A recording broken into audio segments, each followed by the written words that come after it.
Il y a quelqu'un qui m'a vu, ça fait, à Lubumbashi, ça fait 2015. Il m'a dit, papa, notre père spirituel nous a dit, on va aller prier au cimetière. Il nous a pris à 3. Il a dit, on va aller faire des prières la nuit pour augmenter les énergies spirituelles. J'ai dit, hé, la loyauté est bonne, mais il ne faut pas une loyauté stupide. C'est ainsi que l'apôtre Paul a dit, moi je suis votre pasteur, mais imitez-moi, vous. Imitez-moi comme moi aussi j'imite le Christ. On ne donne pas l'offrande à un pasteur qui ne donne pas l'offrande.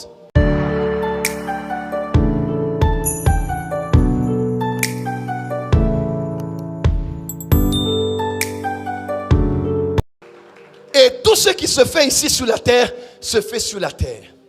Mais le jour vient où le pasteur et les brebis se tiendront devant lui et rendront des comptes de ce qu'ils ont fait de son travail sur la terre.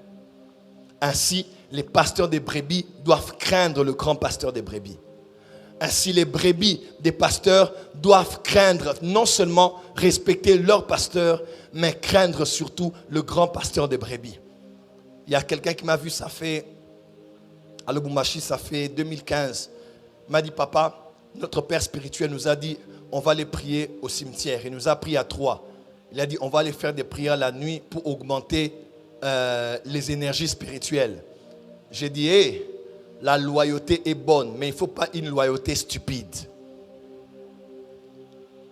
C'est au nom de la loyauté que Jonathan est mort. Jonathan a dit à David, je sais que Dieu t'a choisi à la place de mon père. Quelqu'un me suit? Il dit, je sais que Dieu t'a choisi toi à la place de mon père. Et que quand tu veux être élevé, moi je serai à ta droite. Et le verset qui suit dit, Jonathan a poursuivi son chemin, il est allé vers Saül son père. Et il est allé mourir avec lui. C'est ainsi que l'apôtre Paul a dit, moi je suis votre pasteur, mais imitez-moi, vous. Imitez-moi comme moi aussi j'imite le Christ. En d'autres termes, vous ne pouvez m'imiter moi et me prendre comme modèle que de la mesure où je continue à être la brebis de ce berger. On ne donne pas l'offrande à un pasteur qui ne donne pas l'offrande.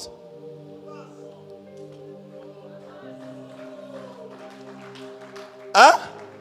On ne fait pas de sacrifice pour quelqu'un qui n'en fait pas. C'est ainsi que Paul a dit, moi-même, je me traite durement. Pourquoi? Après avoir prêché aux autres, lui, il peut me disqualifier. Dis à ton voisin, le jour vient où nous tous, nous allons être disqualifiés. Maintenant, acclame que je commence. Yes. Restez vous deux.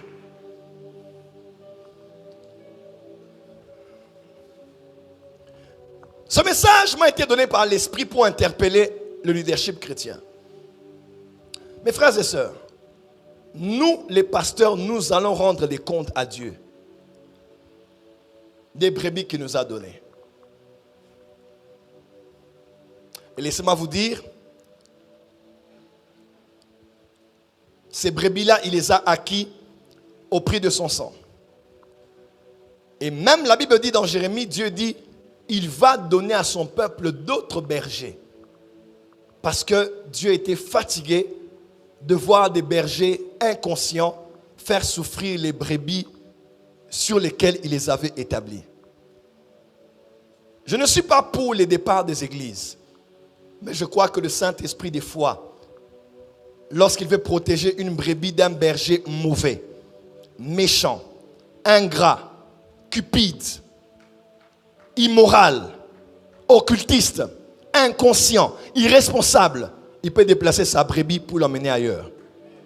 Ah oui, parce que des fois dans les désordres des hommes se trouve un ordre divin. Parce que Dieu se dit, j'ai besoin de mettre ma fille et mon fils qui a un aussi grand potentiel, un aussi grand destin, le mettre sous un leadership qui prendra soin de lui et qui prendra soin d'elle jusqu'à ce que l'enlèvement de l'église ait lieu. Alors pourquoi si vous êtes leader, nous devons faire un effort d'être des modèles. D'ailleurs, l'apôtre Jacques a dit ceci, il a dit, il doit y avoir parmi nous très peu d'enseignants parce qu'ils seront traités plus durement. N'est-ce pas? Trouvez-moi ce verset. Ils seront traités plus durement. ils seront traités plus durement que ceux à qui ils enseignent la parole de Dieu. Voilà pourquoi quand tu viens prêcher, ne prends pas ça comme un sujet de gloire. Pèse tes mots, pèse tes propos avant de venir parler. Parce qu'il y a des gens qui quittent leur maison de très loin. Il y a des gens qui marchent à pied, de la maison jusqu'à l'arrêt avant de prendre une moto, avant de prendre un taxi. Il faut que lorsqu'ils viennent, qu'ils se disent, mon berger m'a nourri. Mon berger m'a parlé de la part de Dieu. Hier, je préparais mon message. Ce matin, j'étais encore en prière à la maison. Je m'étais dit, quand je viendrai à l'église, je vais m'habiller en blanc. Je vais prêcher l'épître aux Hébreux comme jamais je n'ai prêché. Et quelqu'un qui quittera l'église au culte du matin devra se dire, mon berger m'a nourri. Mon berger a été sérieux avec son travail ce matin. Il n'était pas venu blaguer avec mon temps. Il a fait bon usage de chaque minute qui lui avait été donnée pour me bénir. Dis à ton voisin, quand tu es leader, prends ton travail au sérieux. Parce que tu vas rendre les comptes à Dieu. C'est une bonne chose de convoiter la place du pasteur, la place du prophète. Mais lorsqu'on te donne cette place, sache ceci, à celui à qui on a beaucoup donné, on demandera beaucoup. Les pasteurs sont ceux qui sont, ce sont ceux qui sont censés travailler plus que les autres. Chaque dimanche matin ici, j'ai prié avec les pasteurs. Quand un pasteur arrive à manquer pour une raison qui ne tient pas, tous savent comment je suis difficile avec eux. Parce que je me dis, on doit être là chaque semaine, une fois minimum.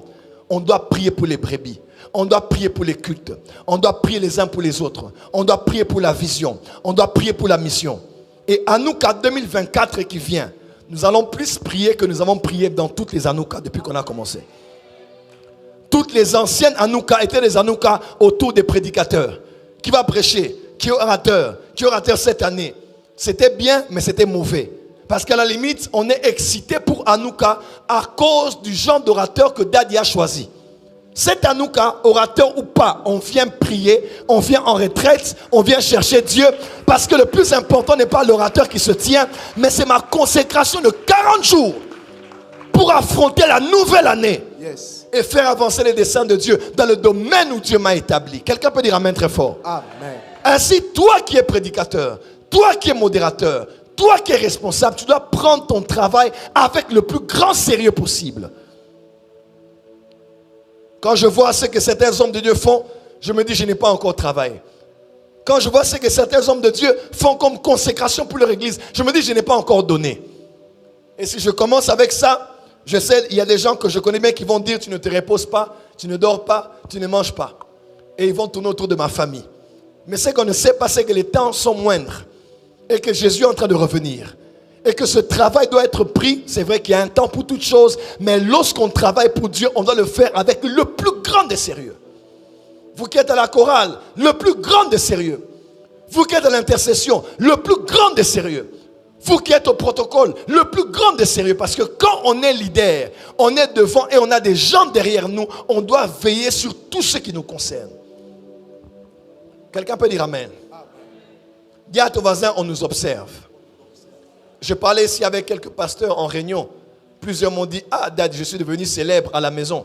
Quand on est à la Brazzaville, il y a des gens qui reconnaissaient tout le monde à cause de la télévision. Frère, aujourd'hui avec la télé et les réseaux sociaux, tout ce que tu fais est calculé. Tout ce que tu fais doit être méticuleux. Tu ne peux pas être près du prophète Joël et tu vis n'importe comment. Tu t'habilles n'importe comment, tu manges n'importe comment. Quelqu'un peut dire amen. Amen. Dis à ton voisin, le monde t'observe. Le monde t'observe. Dis à ton voisin, l'église t'observe. L'église t'observe. Dis à ton voisin, le monde spirituel t'observe. Le monde spirituel t'observe. Tu ne peux pas être ici et tu étais en boîtière. Tu ne peux pas être ici et tu es un vigneron. Tu prends de l'alcool et tu te saoules. Et tu viens pour dire Jésus est Seigneur.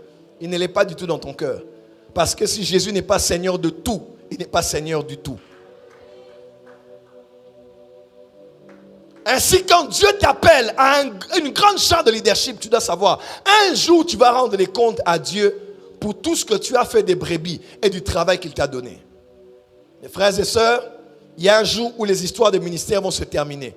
Action ici, journée d'adoration là-bas, masterclass ici, prophétie là-bas, modération ici, exhortation à l'offrande là-bas, extension ici, ou cellule là-bas. Un jour, nous allons rendre des comptes au grand pasteur des brebis, de tout ce qu'il nous a donné de faire, jusque dans les moindres des détails. Dis à ton voisin, fais attention à l'œuvre de Dieu. C'est ainsi que j'ai décidé encore, en tant que pasteur de cette église, d'être beaucoup plus dur envers les personnes en qui j'ai vu un appel de Dieu. En tout cas, tu vas souffrir. Ça va, même si tu vas quitter l'église, un autre pasteur va te former. Mais puisqu'on a beaucoup investi en toi, je vais être sérieusement dur avec toi.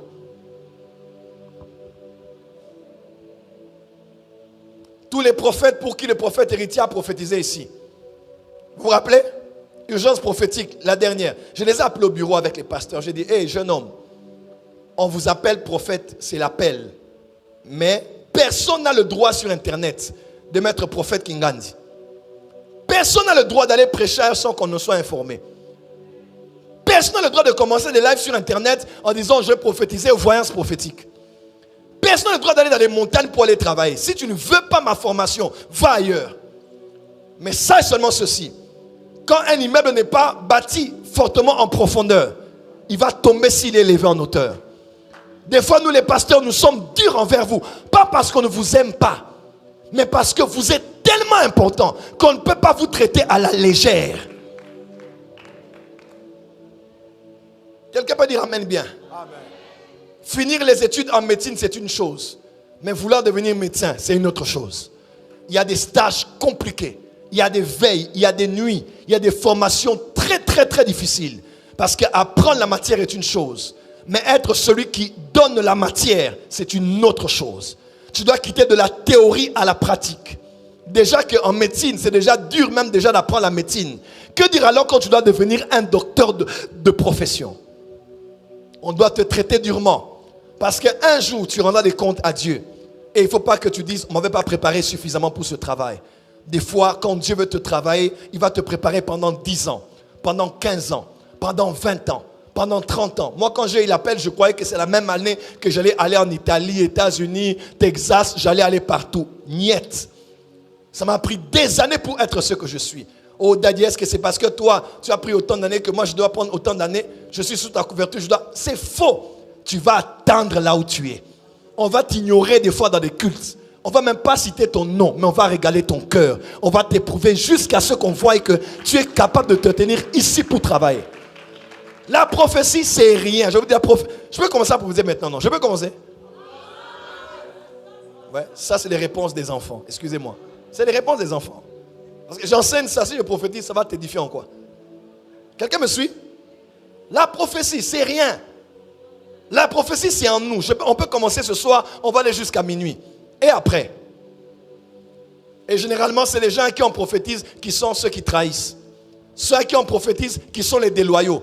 Ceux qui en prophétisent qui font des choses à côté. Parce que bizarrement, ceux qui écoutent beaucoup la voix de Dieu sont les plus têtus. Parce qu'ils sont habitués à Dieu. Moi, quand je vais quelque part, on peut rater tout le monde sauf moi. On va m'appeler. Et le jour où tu vas dans un culte, on ne prophétise pas pour toi quelque part. Tu dis, ah, Dieu ne m'aime pas, Dieu m'a oublié parce que ta vie est basée sur des prophéties. Dis amen bien. Dis à ton voisin la parole. Dis à ton voisin la parole. Dis à ton voisin la parole.